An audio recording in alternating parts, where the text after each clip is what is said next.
it's sunny down in Mexico. The sun gets high when I get low. The only way to get there is to let yourself go. Good times are made in Mexico. You cannot trust Facebook groups when you're planning a destination wedding, because even in your Facebook groups, everything is moderated and policed. Well, that's the huge Facebook groups, because I feel like our more niche Facebook groups, those are very honest and transparent. Which is why we have them. So people can talk freely about anything they want to. But basically, the large Facebook groups police everything. And, we got in trouble because we took a real life situation and discussed it. But it was not one of our clients. We did not call out the other agent who it was, but it was not one of our clients. And we discussed how the agent was doing a disservice to their client. We didn't even know who the agent was. No, exactly. Yeah. Tax advisors, warn people against using somebody who doesn't know what they're doing. Real estate agents do the same thing, right? So we were basically doing the same thing, but apparently, we're not allowed to use that in Facebook groups because our other agents get their feelings hurt. Well, I did grab another post. Well, this one I grabbed because I know we have the exact same answer. And it's going to be a short answer, but it's a good question. Someone asked in a Facebook group, how did everyone communicate with their guests during the week of the wedding? We were considering a group me, and other people used in the comments said, text me wedding, which I never heard of, but apparently there can be issues with iPhones. And then another one used appy couple. Yeah. What's your answer? I just don't know why we have to go to all these third-party places that when the technology already exists and a lot of people already have it. WhatsApp, 100%. Yep. WhatsApp. Create a WhatsApp group. It is not difficult. And even if your guests don't have WhatsApp, well, what's the difference? You're getting them to download some other app. At Text My Wedding, actually, I've heard good, decent things about. But yeah, you have deliverability issues. Yeah, and I feel like WhatsApp is going to be the most convenient, not only for your guest communication, but for your guests to communicate with the transfer company, or say they have a concierge or something like that. All the people in every other country use WhatsApp for communication. So if you use that as the main one, they're kind of set for the rest of the trip too. Yeah, 100%. And it's weird, like state by state, there's communities where people use WhatsApp, and then there's others that, that don't. Like in Maryland, nobody uses WhatsApp. When I'm in Florida, everybody uses WhatsApp. So it's weird, but yeah, I mean, I think if you're going to have your guests download something, just have them download something that's a lot more usable than just a one-time, wedding app anyway. And you're not going to have the deliverability issues. You're not going to have any issues like that. And she didn't ask this, but I will add, for groups that want to create a photo album, but they don't want everyone to download apps, we've definitely found that Google Photos is the easiest way. And you can do a QR code, you can do a link, and you can share it pretty much any way you want. And then everyone has access to it. The only caveat, because even in our industry, we've had events, and the non-Google users have been like, I want some other app. I'm like, why? Why do you need some other stupid app? You don't need Photo Circle. You don't need any of the other stuff. If you're a Google user, you're literally already paying for this anyway. You don't even need the app if you have a link. But you do need a Google account. Google Photos, 100%. That is the way to go to share all your photos easily and across any different platforms in high res. And I like that it provides the name under each photo or video. I can see who uploads what. Yeah. And all in chronological order. It's just perfection. I have one other. It was anonymously posted too. It says, hello, recently engaged and looking for a beach wedding in Mexico, Puerto Rico, or Caribbean. Our search is broad and I'm struggling with narrowing it down. We have a travel agent that can assist us with room blocks, but has no knowledge of wedding planning or what resorts might be best matched for us.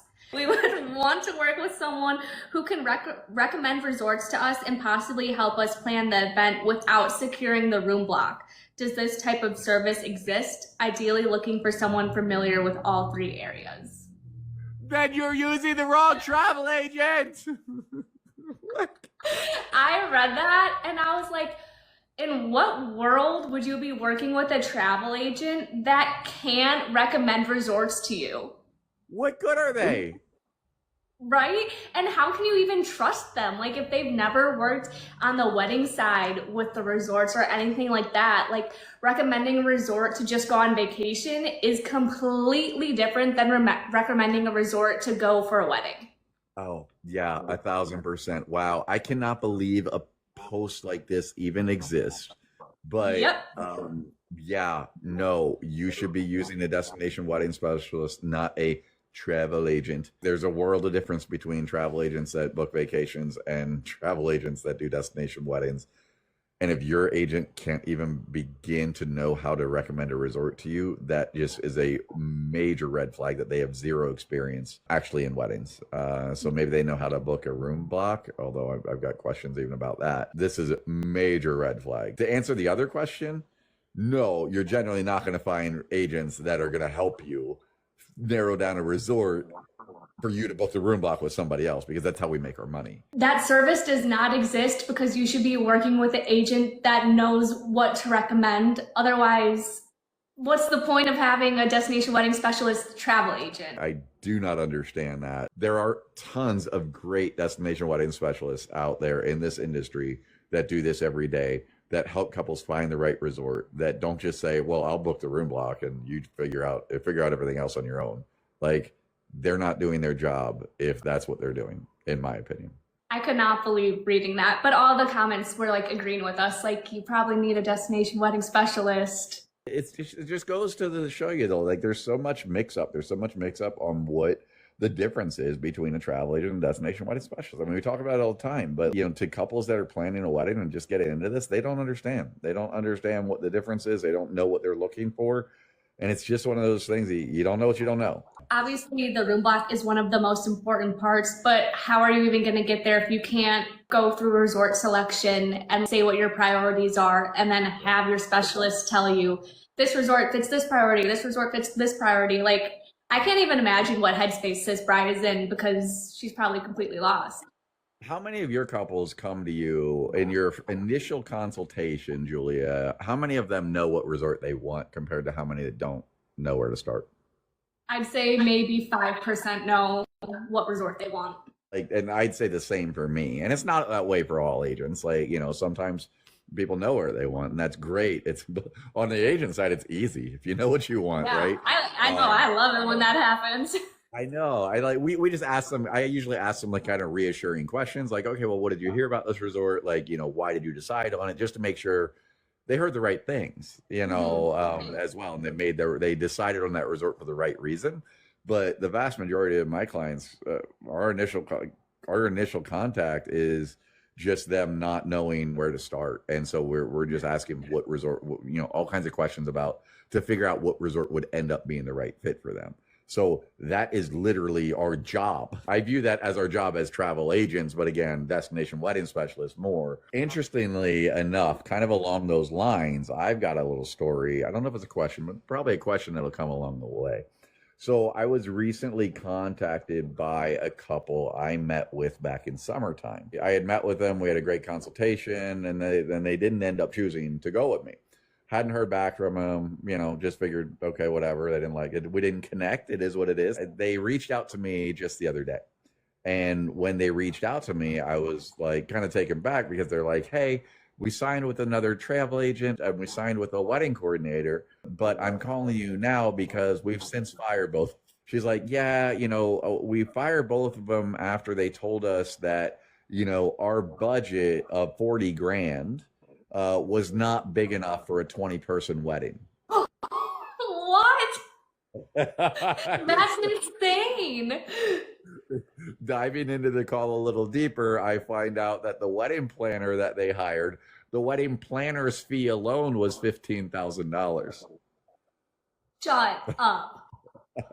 15,000 USD. Was this like a travel agent coordinator duo type thing? The wedding planner was somebody that the agent recommended.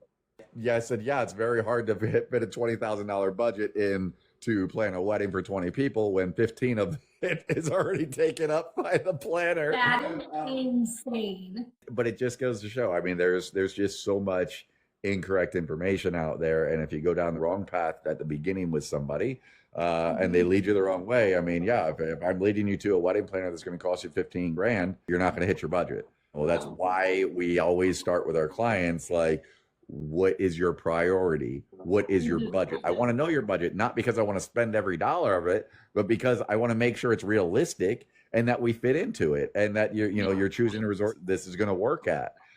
Because we're taking all those things into consideration when we're looking at resorts and figuring out which options will be best for you. You always have to know all the fees that are involved with everything. And on our end, we don't charge anything. Does she want a new planner, or does she feel like more secure in the process after talking to you, knowing that she can work with the resort coordinator for free? Yeah, well, so obviously we're letting her know, hey, we work with the resort coordinators. We'll, keep you in touch with them as far as her day of. I think you're generally pretty good, unless you're really type A and you really want to have somebody fully dedicated to you, especially if it's a resort that does multiple weddings a day. There's a benefit to hiring on site, but there's also wedding planners that she can use that are a lot cheaper than 15 grand as well. So even if she still wants that service, that's something we can help her find. I told her, I was like, hey, we have a wedding planning spreadsheet that I think once we go into and we show you, you'll have a much better idea of kind of what the path looks like in planning your wedding. And I think that alone will probably put her at a lot more ease than where she was. I feel like the planners that we have relationships with, they try their best to make your vision out of your budget. Like, they're not going to tell you, no, $40,000 isn't enough. The market is oversaturated. There's a million planners. There's a million destination wedding specialists and travel agents. And you really have to get in with the right people that you trust and can work with well together to make sure you're led the right direction, because it's very easy to be led astray. And once you start with somebody, you go that route. This isn't a super fun question. It has to do with vendors. And the question asks, has anyone recently had items dropped off at the resort? I was told they'll charge an external fee for this. I was planning on using the perfect gift and decor for maracas, which is super fun. Well, I read the comments, and the comments make the most sense. There were previous brides that have done the same situation, and they said that they just had it dropped off at the gate and that it avoided the vendor fee. Yeah, because it's really annoying, because sometimes resorts, you can get away with this, and you can get away with them actually like coming from the gate all the way to the front lobby and just dropping off. Funny you say that, because this one bride commented, I told my wedding coordinator and she just asked that I let the front desk know so security would let them through. It varies per resort. If you have a resort that really wants to be a pain in the butt about that, which a lot of places do, and let's be real, let's get into the nuts and bolts of it. The reason why they want you to use their vendors is because the hotel gets a kickback from the vendors. Right.